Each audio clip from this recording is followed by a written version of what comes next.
Hi friends. അപ്പം നമ്മൾ ഇന്ന് വെറുതെ വീട്ടിലിരുന്നപ്പോൾ അച്ഛൻ പറഞ്ഞു മൂടാടി ക്ഷേത്രത്തിലേക്ക് പോകാമെന്ന്. അപ്പം ഞങ്ങൾ പോയിക്കൊണ്ടിരിക്കുന്ന വഴിയാണ് ഈ റെയിൽവേ ഗേറ്റ് അടിച്ചത്. അപ്പം മനസ്സിലായി ഈ ട്രെയിന് പോകുന്നുണ്ടെന്ന്.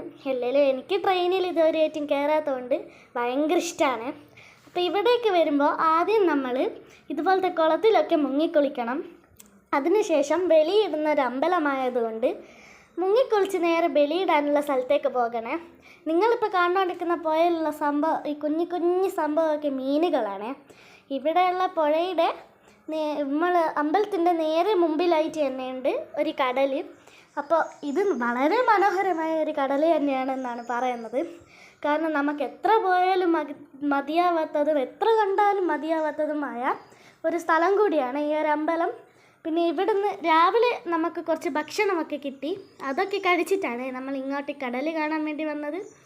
ഈ വഴി കൂടെ ഇറങ്ങി നമുക്ക് കടലൊക്കെ നല്ലോണം കാണാവേ.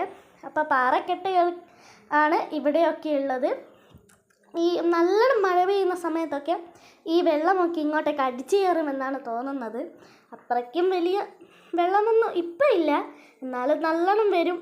ഇടയ്ക്കിടെ ചില സമയത്തൊക്കെ ബോട്ടുകളും ഇതിലെക്കൂടി പോകുന്നുണ്ട്. അപ്പം ഞാൻ നുള്ളിപ്പറിച്ചുകൊണ്ടിരിക്കുന്നത് അവിടെയുള്ള കുഞ്ഞു കുഞ്ഞു ജീവികളെയാണ്. കടലിനോട് വാവാ എന്നെല്ലാം പറയുന്നുണ്ട്, പക്ഷെ അത് വരുമില്ലല്ലോ. പിന്നെ ഞങ്ങൾ നേരെ വിചാരിച്ച ബീച്ചിൽ പോയിട്ട് അതിൻ്റെ മേലെ പേര് എഴുതാന്ന്. കടലമ്മ വന്ന് മയക്കൂലേ, അതുകൊണ്ട് ഞാൻ എൻ്റെ പേര് എഴുതി. അത് മയക്കോ എന്തോ.